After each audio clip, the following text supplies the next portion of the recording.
പ്രതിപക്ഷ ഉപനേതാവ് സ്ഥാനം സംബന്ധിച്ച തർക്കം തീർക്കാൻ സിപിഐഎമ്മും സിപിഐയും നടത്തിയ ചർച്ച പരാജയപ്പെട്ടു. ഉപനേതാവ് സ്ഥാനം കിട്ടിയേ തീരൂ എന്ന നിലപാടിൽ സിപിഐയും വിട്ടുകൊടുക്കാനാകില്ല എന്ന നിലപാടിൽ സിപിഐഎമ്മും ഉറച്ചു നിന്നതോടെ ചർച്ച അലസിപ്പിരിഞ്ഞു. കീഴ്വഴക്കങ്ങൾ മാറണമെന്ന് സിപിഐ സംസ്ഥാന സെക്രട്ടറി ബിനോയ് വിശ്വം ആവശ്യപ്പെട്ടു.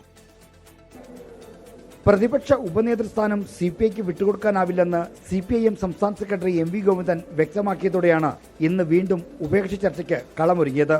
AKG സെന്ററിലെത്തി സിപിഐഎം നേതൃത്വത്തെ കണ്ട സിപിഐ സംസ്ഥാന സെക്രട്ടറി ബിനോയ് വിശ്വം പ്രതിപക്ഷ ഉപനേതാവ് സ്ഥാനം വേണമെന്ന ആവശ്യം ആവർത്തിച്ചു. എന്നാൽ പ്രതിപക്ഷ നേതാവ് ഉപനേതാവ് സ്ഥാനങ്ങൾ സിപിഐഎം തന്നെ വഹിച്ചിരുന്ന കീഴ്വഴക്കം ചൂണ്ടിക്കാട്ടി എം.വി. ഗോവിന്ദൻ ആവശ്യം നിരാകരിച്ചു.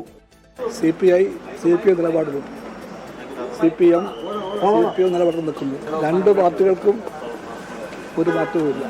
അല്ല, ഏത് വിഷയത്തിലും പരിഹാരം ഉണ്ടാക്കാൻ വേണ്ടി വീണ്ടും സിപിഐക്കും സിപിഎമ്മും തന്നെ കാണാം. ഉപനേതൃസ്ഥാനം നൽകാനാവില്ലെന്ന സിപിഐഎം നിലപാടിനെ പരോക്ഷമായി വിമർശിക്കുന്ന പരാമർശങ്ങളും ബിനോയ് വിശ്വത്തിന്റെ ഇന്നത്തെ പ്രതികരണങ്ങളിലുണ്ട്. LDF-ൽ അതിൻ്റെ താല്പര്യങ്ങൾക്ക് ആ രാഷ്ട്രീയത്തിന് എത്രമാത്രം പ്രാധാന്യം CPI കൊടുക്കുന്നുണ്ടോ അത്രയും പ്രാധാന്യം CPM കൊടുക്കേണ്ടതാണ്.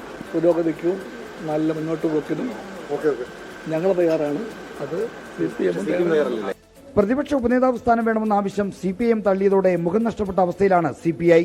ആവശ്യം ആദ്യം തന്നെ പരസ്യമായി ഉന്നയിച്ച ബിനോയ് വിശ്വത്തിന് തന്ത്രപരമായ പാളിച്ച പറ്റിയെന്നാണ് CPIക്ക് ഉയരുന്ന വിമർശനം.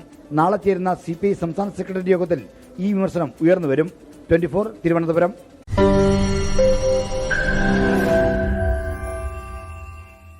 ലോകത്തെവിടെയായാലും ഏത് സമയത്തും 24 വാർത്തകളും ഓഗ്മെന്റഡ് റിയാലിറ്റി പാക്കേജുകളും എക്സ്പ്ലെയിനറുകളും വിശദമായി കാണാൻ ഞങ്ങളുടെ യൂട്യൂബ് ചാനൽ നിങ്ങൾക്ക് സബ്സ്ക്രൈബ് ചെയ്യാം.